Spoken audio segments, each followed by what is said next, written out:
How do we talk to a producer to understand these principles? Well, number one, what I'd like you to think of is your ultimate audience. So you're not trying to convince the producer necessarily, you're trying to reach the audience.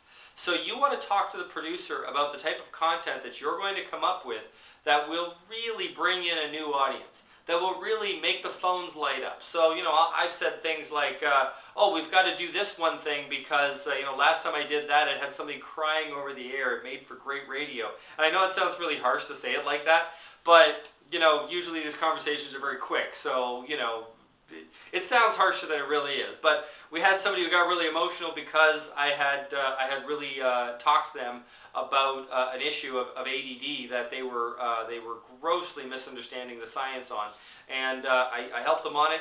Brought up the topic, and of course, someone was crying on the air, tears of joy, positive tears, because they had come up with a solution. And then the phone lines lit up, and it was a great show. That's the sort of thing. That's the sort of thing that a producer is going to want to hear to say, hey, we want to have you back on the air.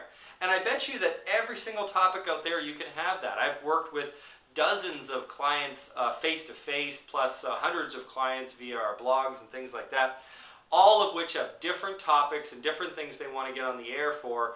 And this is absolutely key. So I talk to the producer, and I start to say things like, oh, well, we have to have, a certain amount of time because then we'll be able to do this really cool demonstration, this really cool trick, and that's a way to extend the amount of time you have on the air.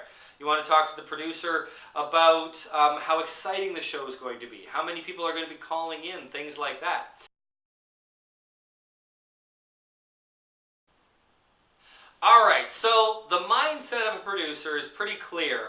They're worried about putting people on the air that are boring. They're worried about putting people on the air that are just going to be salespeople. But they're also worried about having dead air. So they want to have you on the air. So start thinking of objections that a producer could come up with, reasons why not to have you on the air. And if you have good answers to this, you just handle a few objections, then, once they run out of excuses, pretty soon they'll just put you on the air. Now, here's another thing that really, really helps make it useful. If you're worried about being embarrassed, if you're worried about being made fun of on the air, let me tell you, I've been there before. Don't worry about it. It doesn't last long. But if that's a concern of yours, then what I want you to do is you can plan ahead by following a formula of a show. Help the producer produce the show. This is the biggest thing you can do when dealing with producers and their mindset. They are overwhelmed. They're trying to do 20, 30, 40 different things all at once. If you come with not just a topic, but with an already cleansed out idea, with an already worked out show from beginning to end, you've got the top 5 tax strategies, or the top 7 mistakes people make when saving their money or for retirement or things like that. If you come with a pre-prepared show, then the producers are going to relax because they know that you're a professional. Another great thing that this allows you to do, if you're in a field that requires compliance, it gives you a chance to go through compliance with these shows, and you can actually put several of them through compliance like a year in advance, and you have a bunch of these shows in the bag, so to speak, when you're ready to talk to producers. This is really important because you don't know what stage the producers are at. They have a particular arc for their season. I've talked to a lot of producers who, they like an idea, but it's not right to do over the summer for them. So you'll be talking to a producer and you'll say one idea and they'll say something like, oh, that's a really good idea, but that's not the right timing for this. I think we'll do that in September. What other ideas do you have?